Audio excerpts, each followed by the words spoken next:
Good morning. Chopra ji classes में आपका स्वागत है।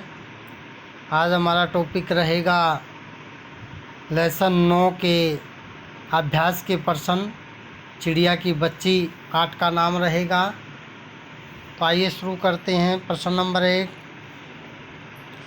किन बातों से ज्ञात होता है कि माधव दास का जीवन संपन्नता से भरा था, और किन बातों से ज्ञात होता है कि वह सुखी नहीं था।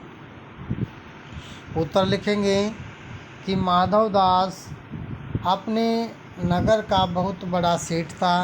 वह जिस पर अपना हाथ रख दे उसका भाग्य चमक जाता था। उसके पास बहुत सारी कोठियाँ थी, बगीचे थे, दास दासियाँ थी। वह छोटी सी चिड़िया के लिए संसार की सभी खुशियाँ खरीद सकता था। उसके पास संसार की वे सभी वस्तुएं थी जिससे उसका वैभव दिखाई देता था। सब कुछ होते हुए भी वह अपने जीवन में खुश नहीं था। उसे अपने अंदर कुछ खाली खाली सा लगता था। उसके पास बहुत सारे महल थे, परंतु सभी सूने थे। उनमें कोई नहीं चहचहाता था।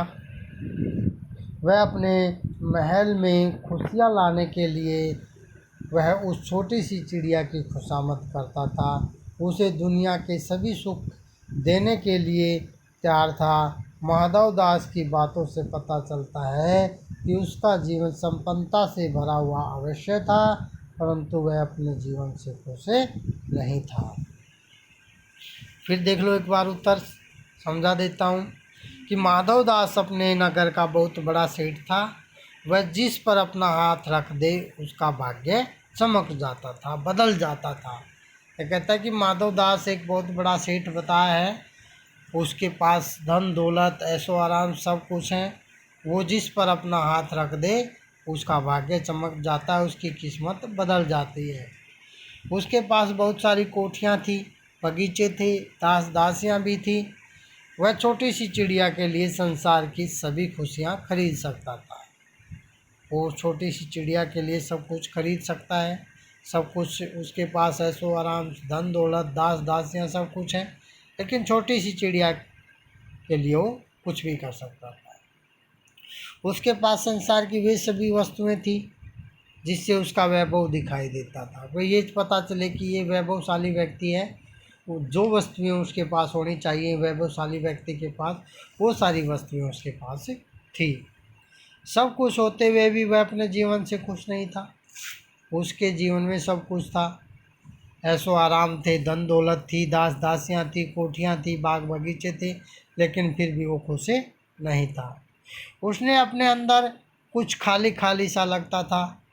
उसके पास बहुत सारे महल थे, परंतु सभी सोने थे। क्यों? क्योंकि उनमें कोई चहचहाता नहीं था। वह अपने महल में खुशियाँ लाने के लिए वो उस छोटी सी चिड़िया की खुशामद करता है कि भैया उसके महल में खुशियाँ आए।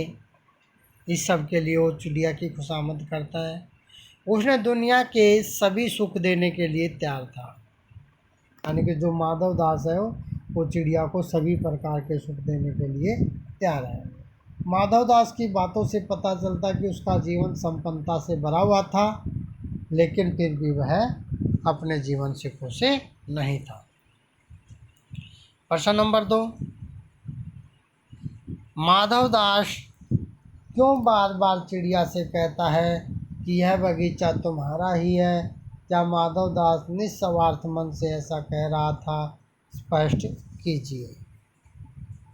उत्तर लिखेंगे कि माधव दास उस चिड़िया से यह बगीचा तुम्हारा ही है इसलिए कह रहा था क्योंकि चिड़िया के आने से उसके बगीचे में रौनक आ गई थी। चिड़िया की चंचलता, सुंदरता और मनमोहक आवाज़ ने सेठ को प्रसन्न कर दिया था। वह चिड़िया को वहाँ से जाने नहीं देना चाहता था। माधव दास के कहने के पीछे कि यह बगीचा तुम्हारा है स्वार्थ की भावना थी। चिड़िया के बगीचे में आ जाने से उसे अपने सूने जीवन में बाहर के आने का अनुभव हुआ था, इसलिए वह अपने स्वार्थवश चिड़िया को तरह तरह के लालच दे रहा था। दोबारा फिर सुन लो उत्तर कि माधव दास उस चिड़िया से यह बगीचा तुम्हारा है इसलिए कह रहा था क्योंकि चिड़िया के आने से उसके बगीचे में रौनक आ गई थी और जो चिड़िया की चंचलता थी, सुंदरता थी और मनमोहक जो आवाज़ थी, उस आवाज़ ने सेठ को प्रसन्न कर दिया था, खुश कर दिया था। वह चिड़िया को अपने यहाँ जाने देना नहीं चाहता था, वो चिड़िया को अपने पास ही रखना चाहता था। माधव दास के यह कहने के पीछे कि यह बगीचा तुम्हारा है, स्वार्थ की भावना छिपी हुई थी। चिड़िया के बगीचे में आ जाने से उसे अपने सूने जीवन में बाहर के आने का अनुभव हुआ कि भी चिड़िया आ गई और उसके जो सूना जीवन है उसके जीवन में बाहर आने का अनुभव उसको हो गया था। इसलिए वह अपने स्वार्थवश चिड़िया को तरह तरह के लालच दे रहा था। प्रश्न नंबर 3, माधव दास के बार बार समझाने पर भी चिड़िया सोने के पिंजरे और सुख सुविधाओं का कोई महत्व नहीं दे रही थी। दूसरी तरफ माधव दास की नज़र में चिड़िया की जिद का कोई तुक न था। माधव दास और चिड़िया के मनोभाव के अंतर क्या क्या थे, अपने शब्दों में लिखिए। तो उत्तर लिखेंगे कि माधव दास चिड़िया को तरह तरह के लालच दे रहे थे, परंतु चिड़िया को उनकी बातें समझ में नहीं आ रही थी। तो तरह तरह के जो लालच थे वो दे रहा था कि बच्चों सोने से मैं जड़ दूंगा, हीरो मोतियों से जड़ दूंगा तुम्हें, तुम्हारा जो पिंजरा है वो भी सोने का होगा। इस तरह कई तरह के लालच उसने दिए, लेकिन वो सभी बातें चिड़िया की समझ में नहीं आ रही थी। वह मनुष्य के स्वार्थ को नहीं समझ पा रही थी। जो चिड़िया थी वो उस मनुष्य के, माधव दास के स्वार्थ को समझ नहीं पा रही थी। माधव दास के लिए संसार के वैभव बहुत महत्व रखते थे।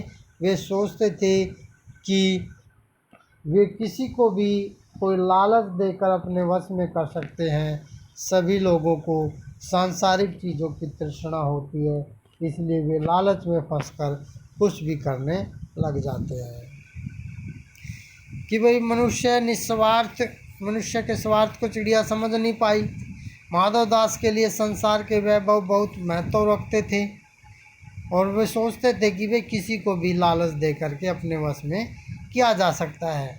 सभी लोगों को सांसारिक चीज़ों की तृष्णा रहती है, चाहत रहती है, इच्छा रहती है प्राप्त करने की, इसलिए वे लालच में फंसकर कुछ भी करने लग जाते हैं। माधव दास ने चिड़िया के लिए भी ऐसे ही सोचा था कि वह उनके लिए लालच में फंस जाएगी। तो चिड़िया के लिए भी माधव दास ने ऐसे ही सोचा कि वो उसके लालच में फंस जाएगी। चिड़िया माधव दास के दिए लालच को समझ नहीं पाती है। वह एक छोटी चिड़िया है, उसे दुनियादारी की समझ नहीं है। उसके लिए उसकी माँ ही सब कुछ है। माँ के बिना वह रहने की सोच भी नहीं सकती है। सेठ के मोती से अच्छे उसे माँ का लाया चुग्गा अधिक पसंद है। उसके पास धूप, हवा, पानी, फूल सब कुछ है, उसको कुछ नहीं चाहिए। दाते कि वह चिड़िया माधव दास के दिए लालच को समझ नहीं पाती और वह एक छोटी सी चिड़िया है, उसे दुनियादारी के बारे में कुछ समझ नहीं है, पता नहीं है, और उसके लिए उसकी माँ ही सब कुछ है और माँ के बिना वह रहने की सोच भी नहीं सकती। और सेठ के जो मोती हैं उन मोतियों से अच्छा है माँ का लाया हुआ चुग्गा ही उसको अधिक पसंद आता है। उसके पास धूप, हवा, पानी, फूल सब कुछ है, सब उसको कुछ नहीं चाहिए, बस वो अपनी माँ के पास रहना चाहती है। तो ये आज के प्रश्न थे हमारे 3 प्रश्न, बाकी की हम कल करेंगे। अगर अभी तक आपने चैनल को सब्सक्राइब नहीं किया है तो जल्दी ही चैनल को सब्सक्राइब करें और बेल वाले आइकन को दबाएं ताकि आने वाली नई वीडियो का नोटिफिकेशन आपको मिल जाए। अगर आपको वीडियो अच्छी लगी है तो शेयर करना ना भूलें। धन्यवाद।